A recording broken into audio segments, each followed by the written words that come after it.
Qui est Sigmund Freud, fondateur de la psychanalyse moderne et figure qui a déplacé notre regard sur l'esprit humain? Penseur, il a donné un langage aux désirs et aux rêves inconscients, ouvrant une voie pour dire ce qui se tait. Par son rayonnement, il a bouleversé la psychologie, influencé la médecine et marqué durablement la culture du XXe siècle. Ce portrait propose une entrée simple pour comprendre ce geste fondateur et ses répercussions majeures. Pour situer la suite, posons quelques repères. Né en 1856 à Freiburg, en Moravie, il grandit dans une famille juive modeste, enfance d'études brillantes. Neurologue passionné par l'esprit humain et ses troubles, il meurt à Londres en 1939, en exil face au nazisme. Sur cette base, regardons le contexte qui rend sa démarche intelligible. À la fin du XIXe siècle, l'Europe se transforme et avec elle, la manière d'observer l'esprit humain. Les sciences médicales gagnent en méthode, cherchant des explications plus rigoureuses aux troubles du corps et de l'esprit.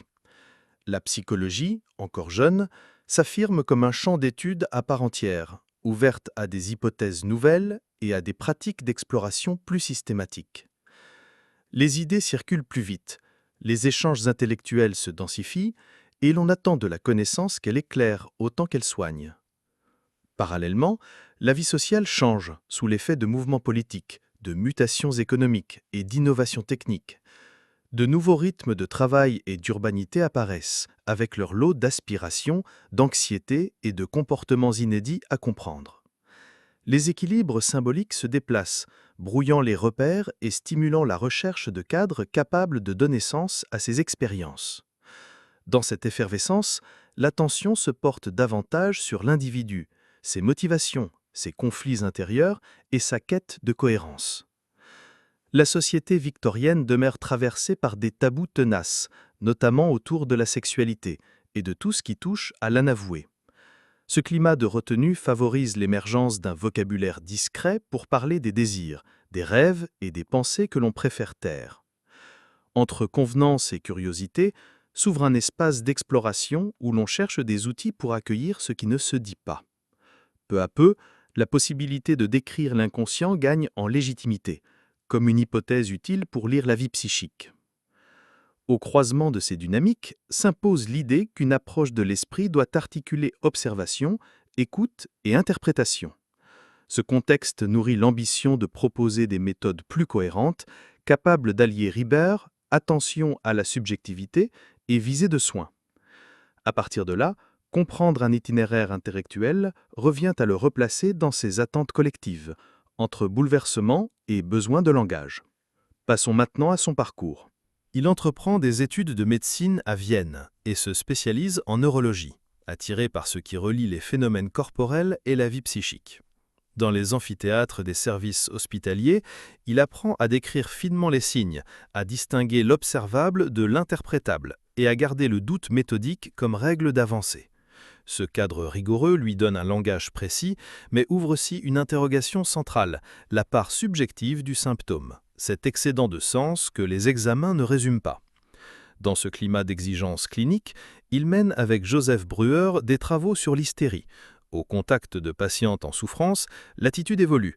Il ne s'agit pas seulement d'examiner, mais de permettre à la parole de suivre son cours. La méthode cathartique, qui accompagne l'évocation de souvenirs chargés d'affect, institue un temps différent, fait de patience, de reprise et de reformulation prudente. Elle repose sur la confiance et sur l'écoute, afin que l'émotion trouve une forme et puisse se transformer. De cette pratique naît peu à peu une orientation nouvelle qui prendra le nom de psychanalyse. L'ambition n'est pas de s'éloigner de la médecine, mais d'élargir le regard pour accueillir la dimension symbolique de l'existence. L'invention de l'association libre devient un pivot.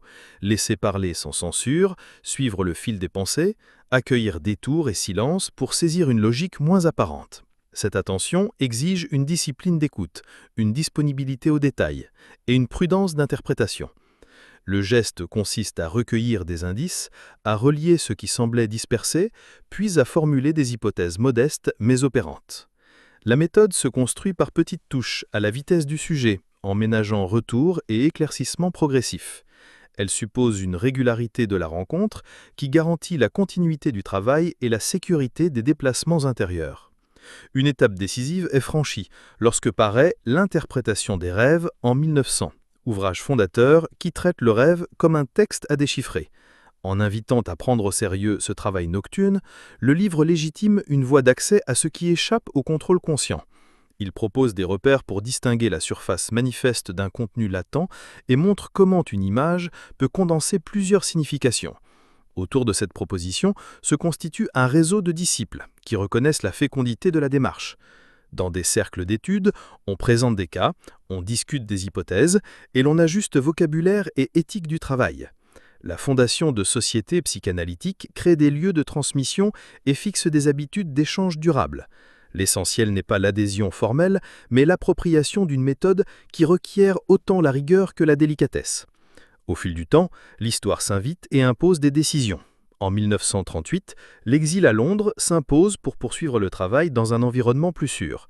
Le déplacement bouscule les repères, mais confirme la priorité donnée à la transmission et à la protection de la pratique. Les dernières années marquées par la maladie exigent sobriété dans l'effort et clarté d'objectifs, sans rompre la cohérence d'ensemble. Ainsi se dessine une trajectoire faite d'obstination calme et de choix répétés en faveur d'une écoute structurée. Sur cette trajectoire, voyons ce qui en constitue le cœur opérationnel. La théorie de l'inconscient structuré offre un cadre simple pour décrire des dynamiques intérieures diffuses. En distinguant des instances aux fonctions complémentaires, elle éclaire la naissance des conflits et l'équilibre entre impulsion et médiation. Le ça concentre les poussées et les désirs, le moi organise l'ajustement au réel, tandis que le surmoi incarne des règles intériorisées. Cette structuration invite à traiter la souffrance autrement que par des jugements rapides. L'enjeu devient de comprendre comment une personne compose avec ce qui l'anime et ce que le monde demande.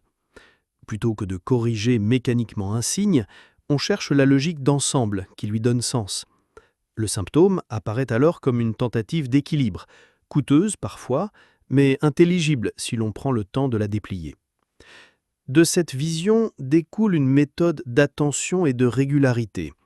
Appliquée aux névroses, elle accueille hésitation, détours et associations comme des indices utiles sans précipiter la conclusion. Le cadre crée une durée où la pensée peut se formuler, être reprise, puis ajustée. L'objectif est modeste et exigeant.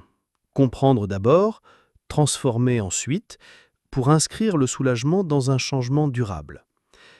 La même méthode s'avère féconde pour l'approche des œuvres. En littérature comme au cinéma, elle offre un vocabulaire pour décrire tensions, motifs et symboles qui structurent la narration. Il ne s'agit pas de réduire une création à une clé unique, mais de montrer comment une histoire met en scène désir, interdit, compromis et transformation. En s'intéressant à la forme et au contenu, l'analyse éclaire la manière dont une œuvre organise l'attention et fait résonner des questions. Les rêves occupent une place centrale et sont tenus pour une voie royale vers l'inconscient. L'attention portée à ces scénarios nocturnes n'invente pas d'oracle, elle propose une méthode d'exploration. En observant images et surprises, on repère comment la pensée exprime autrement ce qu'elle ne peut dire de front. Le rêve devient un atelier de la vie psychique, où s'essaient des solutions détournées à des questions vives. Ces apports ont exercé une influence au-delà du cabinet, dans la littérature, le cinéma, les arts visuels et les sciences humaines. On y retrouve la même ambition de lier description précise et interprétation mesurée pour tirer des effets utiles sans appauvrir la complexité. Pour être complet, un mot des controverses. Les théories sexuelles ont suscité des critiques, jugées réductrices ou spéculatives, parfois en décalage avec les observations. Les relations avec Jung et Adler se sont tendues autour d'orientations divergentes et de questions de méthode. Ces tensions ont rappelé l'importance du cadre, d'un vocabulaire mesuré et d'une éthique de l'interprétation. La prudence consiste à actualiser les méthodes, éprouver les hypothèses et prévenir les dérives d'application. Apprendre des critiques permet de clarifier les objectifs de soins et d'éviter tout modèle absolutisé. Sur cette base, regardons l'héritage et ses effets actuels. Un héritage majeur tient à l'apparition d'un langage pour dire l'invisible. Désir, conflit et compromis deviennent formulables sans honte, ce qui change la manière d'écouter et d'agir. Ce vocabulaire ne prétend pas tout expliquer. Il propose des repères pour lire un symptôme comme un message à déplier et non comme une faute à corriger. Cette manière de nommer ouvre un espace de prudence et de responsabilité, où l'on avance pas à pas en reliant ce qui se manifeste et ce qui se cache. Elle installe une posture d'enquête sensible aux nuances, qui préfère l'éclairage progressif aux certitudes rapides. L'impact contemporain se mesure d'abord dans la psychothérapie, où l'attention à la parole, au cadre et au temps long reste centrale. La régularité des rencontres, l'écoute sans précipitation et l'exigence d'interprétation mesurée guident une partie des pratiques actuelles. L'objectif est de permettre à chacun de mieux comprendre ce qui le meut, afin de transformer des impasses en trajets plus vivables. Cette orientation nourrit aussi une éthique du soin, éviter le dogmatisme, rester attentif aux effets réels, travailler avec modestie et clarté. Au-delà du cabinet, l'influence s'étend à la psychiatrie et aux sciences sociales, qui y trouvent un cadre pour décrire institutions, normes et comportements. Maniée avec prudence, cette grille de lecture enrichit l'analyse de l'éducation, du travail, de la famille et de la culture. La création artistique s'en empare pour densifier personnages et récits, donner une profondeur aux gestes, aux rêves et au silence. Cette présence diffuse dans la culture populaire témoigne d'une utilité symbolique, offrir des histoires pour apprivoiser nos contradictions. Les débats demeurent vifs sur validité scientifique et pertinence clinique, ce qui oblige à évaluer les effets et à actualiser les pratiques. Préserver l'essentiel, la qualité de l'écoute, le cadre du cohérence, l'exigence d'interprétation mesurée, tout en clarifiant ce qui fonctionne, pour qui et dans quelles conditions, constitue la ligne de crête. En bref, avançons vers la synthèse. Au terme de ce parcours, une idée se dégage. Freud a ouvert une voie nouvelle pour explorer l'esprit humain. En articulant écoute, symbole et hypothèse de travail, il a donné un cadre pour approcher ce qui se dit mal et agit pourtant.